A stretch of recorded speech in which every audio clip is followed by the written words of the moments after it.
नमस्कार साथियों, मेरे इस ऑनलाइन चैनल में आप लोगों का बहुत-बहुत स्वागत है।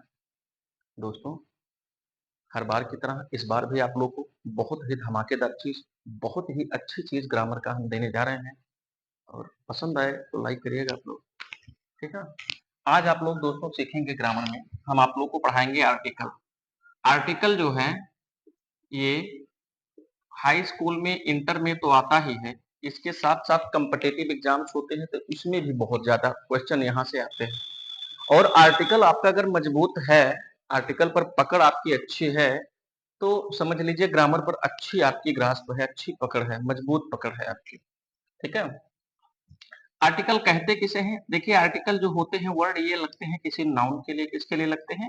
नाउन के लिए लगते हैं, ठीक? अब देख लीजिए आर्टिकल होते क्या हैं? आर्टिकल कितने प्रकार के होते हैं? आर्टिकल 2 प्रकार के होते हैं, एक होता है इंडेफिनिट आर्टिकल, एक होता है इंडेफिनिट आर्टिकल और दूसरा होता है डेफिनिट आर्टिकल।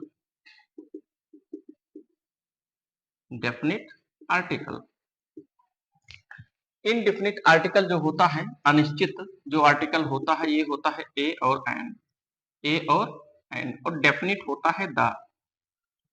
ऐसा क्यों होता है? देखिए ए एन को हम इनडेफिनिट आर्टिकल इसलिए कहते हैं बच्चों, क्योंकि ए एन का यूज अनिश्चित है, ये कोई लिमिट नहीं है इसका कि ये कितने जगहों पर लगेगा, ये अनंत है, इसलिए इसको हम इनडेफिनिट कहते हैं। लेकिन डेफिनिट के लिए हम कुछ कंडीशंस देते हैं, डेफिनिट के लिए हम कुछ सर्टेन रूल्स होते हैं, उसके अंदर हम बांधते हैं उसको। अब अगर ये रूल्स आ रहे हैं तब तो लगेगा, नहीं है तो हम ए एन वहां पर लगा देते हैं। दूसरी बात, इनडेफिनिट आर्टिकल जो होता है अगर नाउन है, सिंगुलर है, काउंटेबल है तो लगाना है आपको। बट इनडेफिनिट आर्टिकल है ना, ये नाउन के लिए भी लगता है, साथ ही साथ और भी पार्ट्स ऑफ स्पीच हैं, उनके लिए भी लगता है। कैसे लगता है, किस रूप में लगता है, आप इसी वीडियो में सीखेंगे। तो सबसे पहले आज हम सिखाएंगे इनडेफिनिट। इस वीडियो में आप सीख लीजिए इनडेफिनिट और डेफिनिट आर्टिकल यानी द का यूज मैं इतना धमाकेदार वीडियो दूंगा, अगले पार्ट में इसका आपको मिलेगा। ये पार्ट 1 है कि आप खुद यकीन नहीं पड़ेगा कि इतनी आसानी से आप समझ कैसे गए, ठीक ना? तो अभी आप सीखेंगे इनडेफिनिट आर्टिकल यानी use of a an, use of a और एन। ए एन का हम यूज कहाँ करते हैं, ध्यान से समझिएगा। ए एन का यूज हम करते हैं किसी नाउन के लिए, किसके लिए करते हैं? नाउन के लिए करते हैं। अब उस नाउन के साथ दो कंडीशन होना चाहिए। पहला कंडीशन कि वो नाउन होना चाहिए सिंगुलर, दूसरा कंडीशन है कि वो नाउन होना चाहिए काउंटेबल। क्या होना चाहिए? काउंटेबल होना चाहिए, यानी नाउन एक वचन फॉर्म में होना चाहिए तथा उस नाउन को हम गिन सकें। अगर अनकाउंटेबल नाउन है तो उसके लिए हम ए या एन का प्रयोग नहीं करेंगे। तो इससे एक चीज और भी बोध होता है कि ए एन का संबंध कहीं ना कहीं एक से होता है। फिर देखिए, हम आपके लिए लिखते हैं यह बिल्ली है, यह बिल्ली है। फिर आप दूसरा इसका सेंटेंस लिखते हैं यह एक बिल्ली है, यह एक बिल्ली है। अब दोनों को अगर आप ट्रांसलेट करेंगे तो आप इसको कहेंगे this is cat, this is cat, और ये सेंटेंस हो जाएगा गलत।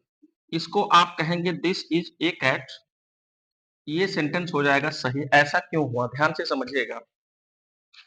भाई बिल्ली है तो यहाँ तो एक बिल्ली हमने मेंशन कर दिया, यहाँ पर बिल्ली के लिए हमने मेंशन नहीं किया है संख्या, फिर भी हम इसके लिए एक लगाएंगे तभी गलत होगा। अब क्यों नहीं लगाएंगे, अब इसको ऐसे समझिए कि अगर आप किसी दुकान पर गए हैं और कह रहे हैं कि भैया मुझे कलम दे, एक नीला कलम दे दो, तो आपको एक नीला कलम देगा। आप क्या बोलोगे? भैया कॉपी देना, कितने वाली? 20 वाली। अब आपको एक ही देगा।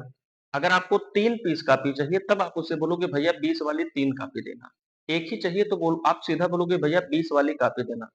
भैया 500 रुपए देना, वो 500 का एक ही नोट देगा। अगर आपको 1000 चाहिए, 1500 चाहिए, तब आप 500 नहीं बोलोगे, तब बोलोगे भैया 500 के 3 नोट देना। चाय चाहिए तो आप बोलोगे भैया चाय पिलाओ, अकेले रहोगे, लेकिन 3 लोग रहोगे, बोलोगे भैया 3 जगह चाय लेके आओ। तो एक को हम मेंशन नहीं करते हैं। एक जो होता है हिडन होता है।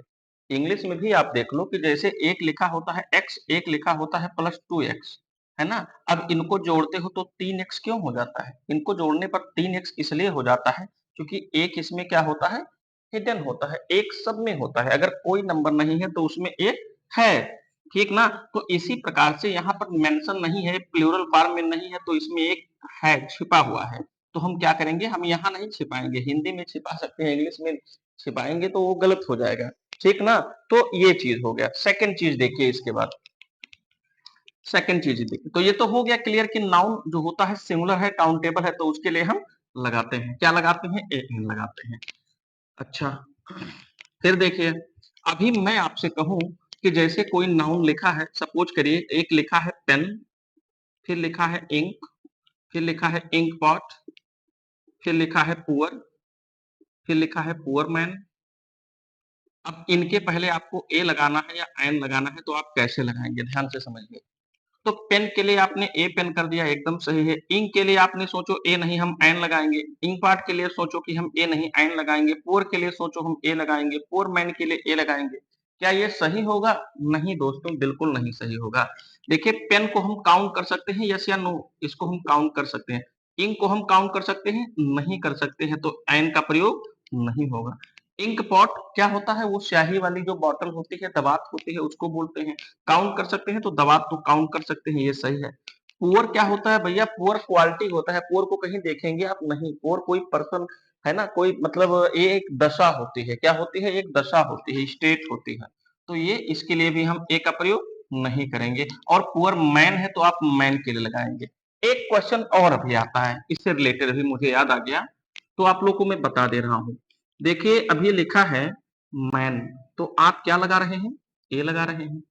ओल्ड मैन लिखा है, तो क्या लगाए आप? एन लगाए। वेरी ओल्ड मैन रखा है, वेरी ओल्ड मैन लिखा है, तो आप क्या लगाए? ए लगाए। अब ध्यान से समझिए, हम यहां से मैन को गायब कर दिए तो ए भी गायब हो जाएगा। हम यहाँ से मैन को गायब कर दिए तो एन भी गायब हो जाएगा। यहाँ तो मैन ही अकेले ही है। कहने का मतलब क्या हुआ? अगर नाउन लगा है तो हम ए या एन लगाएंगे। अगर नाउन लगा है तो हम ए या एन लगाएंगे। नाउन नहीं लगा है तो हम ए या एन नहीं लगाएंगे। लिखा है ही इज, है ना, डैश ओल्ड, आप क्या लगाओगे? कुछ नहीं लगाओगे, सेंटेंस सही है। अभी यहाँ पर हमने मैन को प्लस कर दिया, तो आप क्या करोगे? यहाँ एन को प्लस कर दोगे। He is an old man. Clear ना। तो इससे ये साबित हुआ कि ए एन हम कहाँ लगाते हैं? ए एन हम किसी नाउन के लिए लगाते हैं, और किसी दूसरे पार्ट्स ऑफ स्पीच के लिए हम इसका प्रयोग नहीं करते हैं। फिर देखिए सेकंड चीज, अब ये तो आपको समझ में आ गया कि कहां पर हम ए लगाते हैं, सॉरी, कहां पर हम ए एन का प्रयोग करते हैं। ठीक ना। ये कहां पर करते हैं ए एन का प्रयोग? हम ए एन का प्रयोग हम करेंगे किसी नाउन के लिए, हम करेंगे किसी एडजेक्टिव प्लस नाउन के लिए, हम करेंगे किसी adverb plus adjective plus noun के लिए। अगर ये है ना, तो हम ही इसका यूज करते हैं। एग्जाम्पल अभी मैंने बताया, नाउन के लिए आप मैन कर दो, है ना। एडजेक्टिव है तो ओल्ड मैन कर दो तो भी लगाएंगे, और है वेरी ओल्ड मैन, है ना, वेरी ओल्ड मैन है तो भी हम लगाएंगे। ए एन और ए, ए एन और ए, तीनों ही सेंटेंस सही हो जाएगा। आ रही बात समझ में? अब आपके सामने एक प्रश्न आता है कि हम ए कहां पर लगाएंगे, हम एन कहां पर लगाएंगे। देखिए, ए और एन का use, use of a an. A an का यूज अगर आपको सीखना है तो आप सीखेंगे साउंड को, इसको सीखेंगे साउंड को। अब ध्यान से समझिए, ए एन का यूज करने के लिए सबसे पहले हमें साउंड समझना होगा। इसका साउंड क्या होता है बच्चों? जितने भी लेटर्स होते हैं, जितने भी लेटर्स होते हैं, ठीक ना, उनको हम क्या कहते हैं? उनको हम फोन्स भी कहते हैं। क्या कहते हैं? फोन्स भी कहते हैं। फोन्स मीन्स होता है साउंड। अब इसका साउंड क्या निकलता है? देखिए, जैसे यहां पर भी आपने लिखा है मैंगो, यहां पर हमने लिखा है ऑरेंज, यहां पर हमने लिखा है एलिफेंट, है ना, यहाँ पर हमने लिखा है आउल, यहाँ पर हमने लिखा है अंकल, ठीक ना, यहाँ पर हमने लिखा है पेन। ठीक। अब आपको लगाना है, ये क्या लिखा है? मैंगो। आप ध्यान से पढ़ेंगे, क्या लिखा है? मैंगो। पहले क्या आया? माँ का साउंड है। इसको क्या पढ़ेंगे? ऑरेंज पढ़ेंगे। क्या पढ़ेंगे? ऑरेंज, ऑरेंज पढ़ेंगे, है ना, ऑरेंज पढ़ेंगे। इसको क्या पढ़ेंगे? एलिफेंट पढ़ेंगे, एलिफेंट पढ़ेंगे। इसको क्या पढ़ेंगे? आपुल पढ़ेंगे। इसको क्या पढ़ेंगे? अंकल पढ़ेंगे। इसको क्या पढ़ेंगे? पेन पढ़ेंगे। अब ध्यान दीजिए, आपको हिंदी का वॉबल इसको लगाना है। सबसे बढ़िया हिंदी वॉबल पढ़ लो। हिंदी वॉबल में एक होता है आ, एक होता है ई, एक होता है उ, एक होता है ओ, एक होता है ए। ये 5 वॉवेल से ध्यान से समझना है। आ से छोटा बड़ा, ए छोटी बड़ी हो गया, छोटा बड़ा हो गया, ए आई हो गया, ओ औ हो गया। अब ये साउंड अगर आ रहा है कहीं पर भी शुरुआत में, तो हम किसका यूज करेंगे? हम यूज करेंगे इसका। अगर साउंड आ रहा है तो हम यूज करेंगे किसका? एन का। नहीं आ रहा है तो हम क्या यूज करेंगे? ए का। यही ध्यान में देना है। जैसे मैंगो, मै का साउंड आया तो हम ए लगा दिए, आ गया हम एन लगाए, ए आ गया हम एन लगाए। ध्यान से समझना, आ गया हम क्या लगाए? हम एन लगाए, आ गया हम एन लगाए। फिर पा का साउंड है तो हम ए लगाए। तो अब एक चीज तो ये क्लियर हो गया कि ए एन का जो यूज होता है ये किस पर होता है? साउंड के बेस पर होता है। अगर हमें वोबल का साउंड मिल रहा है, यानी ये आ ई ए ओ उ, अब ये हमने क्यों लिखा? अब ए ई आई ओ यू भी यही चीज है ना? कंफ्यूज करने वाला नहीं। अभी मैं वो भी थ्योरी आपको बताऊंगा ऐसा क्यों होता है। तो इनका जो यूज होता है ये पूरा का पूरा किस पर होता है? साउंड पर होता है। अगर हमको साउंड पता है तो बड़े आसानी से हम क्या करेंगे? ए या एन का यूज कर सकते हैं। साउंड नहीं पता है तो हम इसका यूज कभी नहीं कर पाएंगे। तो अब आपसे अगर कोई पूछता है, ठीक ना, कि वॉबल क्या होता है, कॉन्सोनेंट क्या होता है, ये क्वेश्चन भी हमारे मन में आता है। तो इसके लिए ध्यान दीजिएगा। जैसे ए से लेकर के आप जेड तक लिखते हैं ना, तो इसमें क्या मिलते हैं आपको? ए, ई, आई, ओ, यू। ये 5 जो होते हैं इनको हम वॉबल कहते हैं। इनको हम क्या कहते हैं? वॉबल कहते हैं। अब ये 5 ही वॉबल क्यों होते हैं यार? बी को हम क्यों नहीं कहते? सी को क्यों नहीं कहते? डी को क्यों नहीं कहते? तो एकदम तैयार कर लो भैया। वॉबल क्या होते हैं? ऐसे साउंड होते हैं जो स्वतंत्र होते हैं। ऐसे साउंड होते हैं जो स्वतंत्र होते हैं, जो पूरी तरह से लिबर्टी में होते हैं, ठीक ना, एकदम फ्री होते हैं। वो क्या होते हैं? वो वॉबल होते हैं। जैसे कि हम ए को बोल रहे हैं ना, तो इसमें और कोई साउंड नहीं है, एकदम आजाद है, ठीक ना। लेकिन अगर आप बोलोगे बी, तो देखो इसमें ई आ रहा है। बी अगर आप उच्चारण करोगे तो इसमें ई का उच्चारण आ रहा है। सी बोलोगे तो ई आ रहा है, डी बोलोगे तो ई आ रहा है ना। ई तो स्वतंत्र है। एफ बोलोगे, एफ, अब एफ में क्या हुआ? एफ में पहले देख लो ए आ गया, फिर एफ आया। बिना ए के आप एफ नहीं बोल पाओगे। हिंदी में भी सेम चीज होता है। आप क बोलोगे तो आ जाएगा, ख बोलोगे तो आ जाएगा, ग बोलोगे तो आ जाएगा, और अ बोलोगे तो स्वतंत्र है, ई बोलोगे तो स्वतंत्र है, फ्री है। तो जो लेटर फ्री होते हैं, स्वतंत्र होते हैं, उसके लिए हम क्या करते हैं? उसको हम वॉबल कहते हैं। ये तो क्लियर हो गया। अब फटाफट देख लीजिए, कुछ वर्ड्स हैं जो कंफ्यूज करते हैं। जैसे एच सीरीज के कुछ वर्ड हैं, आप समझ लीजिए। एच सीरीज के कुछ वर्ड हैं जिनको आप समझना बहुत जरूरी है। एच से एक हो गया आवर, एक हो गया ऑनेस्ट, एक हो गया ईयर, एक हो गया ऑनर, ऑनर हो गया, है ना, ऑनर हो गया, ऑनरेबल हो गया, ऑनरेबल, है ना। अब आवर है तो आवर तो नाउन वर्ड है, इसके लिए हम क्या लगाएंगे? इसमें एच साइलेंट होता है, ध्यान देंगे। क्या होता है? एच साइलेंट होता है। ये 5-6 वर्ड तैयार करना है आपको। इसको आवर पढ़ेंगे तो हम क्या लगाएंगे? एन लगाएंगे। ऑनेस्ट, ध्यान रखिएगा, नाउन नहीं है तो ऑनेस्ट प्लस अगर कोई नाउन है तो आप क्या लगाएंगे? एन लगाएंगे। ईयर, उत्तराधिकारी या वारिस को हम कहते हैं, क्या लगाएंगे? एन लगाएंगे। ऑनर, सम्मान, एन है, हम लगा देंगे। ऑनरेबल प्लस अगर कोई नाउन है तो हम क्या करेंगे? एन लगा देंगे। तो एक था एच सीरीज। एच सीरीज के इतने वर्ड ऐसे होते हैं जिसके लिए हम एन का प्रयोग करते हैं। ऐसा इसलिए होता है क्योंकि एच इन सब में साइलेंट होते हैं। क्लियर है? सेकंड ग्रुप देखिए इसके बाद। सेकंड आप देखेंगे यू सीरीज। यू सीरीज में जो है, यू को हम क्या करते हैं? दो तरह से प्रोनाउंस करते हैं। आ भी कहते हैं और यू को हम यू कहते हैं। जब आ होगा तो ये क्या होगा? वॉबल होगा, और जब वॉबल होगा तो हम क्या लगाएंगे? एन लगाएंगे। यू जब होगा तब ये कॉन्सोनेंट होगा। क्या होगा? कॉन्सोनेंट होगा, और कॉन्सोनेंट होगा तो हम ए लगाएंगे। ध्यान रखिएगा, यू से जैसे कि लिखा है यूनियन, एक यू से भी बनता है यूरोप, हम लिख दिए हैं इसी में। यूनिटी हो गया है, यूनिकॉर्न हो गया है, एक बाइक थी। यूनी हॉर्स हो गया, यूनी हॉर्स नहीं होता है। फिर होता है यूनिट होता है ना। फिर यूनिक होता है ना। अब ये सब जो है यहाँ पर हम यू पढ़ रहे हैं, इसलिए इनके लिए हम ए का प्रयोग करेंगे, कभी हम एन का प्रयोग नहीं करेंगे। अब यू को दूसरा सीरीज देख लीजिए। यू को हम क्या कहते हैं? जैसे यू से एक हो गया अम्ब्रेला हो गया, है ना, अंकल हो गया, है ना, अंडरवियर हो गया, अब इसमें हम क्या पढ़ रहे हैं, इसको आप पढ़ रहे हैं, अतः इसके लिए क्या लगेगा, एन का प्रयोग लगे होगा, ठीक ना। तो समझ गए होंगे भी कहां पर हम ए लगाते हैं, कहां पर हम एन लगाते हैं, और यू वाला सीरीज भी समझ गए।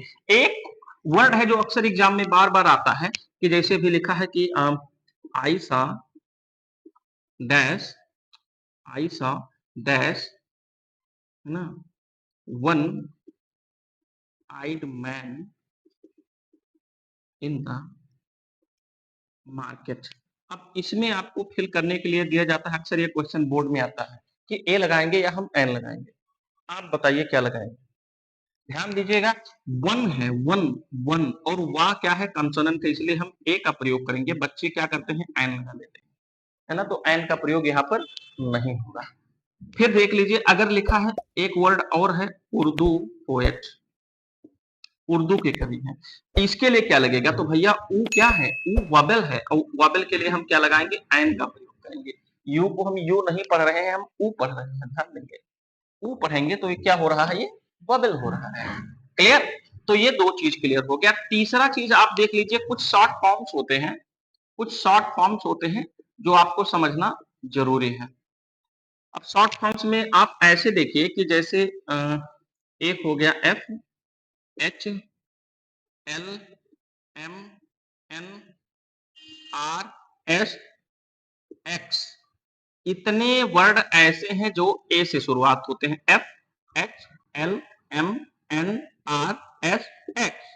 तो जब ए से शुरुआत होते हैं तो इनसे कोई फुल फॉर्म बना लीजिए, जैसे एफ से हो गया एफ आई आर, एच से हो गया एच आर, एल से हो गया एल एल बी, एम से हो गया एम पी, एन से हो गया N C C candidate, R से हो गया आर टी ओ, एस से हो गया एस पी, एक्स से हो गया एक्सरे, ठीक ना। अब इनके लिए हम क्या लगाएंगे, इनके लिए सदैव हम एन लगाएंगे, क्योंकि इनका जब हम उच्चारण करते हैं तो साउंड हमेशा वबल का होता है। तो उम्मीद करते हैं कि आपको ए और एन का कॉन्सेप्ट पूरा का पूरा अच्छे से समझ आ गया होगा, ठीक ना। अभी ध्यान दीजिए, ये बेसिक लेवल हमने दिया है, अभी इसका एडवांस लेवल देना बाकी है, जिसमें स्पेशल वर्ड्स आपको मिलेंगे बहुत ही जो कंफ्यूज करते हैं, बट बेसिक्स आपका अगर प्रिपेयर नहीं रहेगा तो एडवांस लेवल किस काम का। तो इसलिए मेरे साथ लगे रहिए, वीडियो को पसंद आए लाइक करिए, शेयर करिए, दोस्तों को ज्यादा से ज्यादा देखिए। इस वीडियो को पूरा देखने के लिए आप लोग को बहुत बहुत धन्यवाद। Thank you.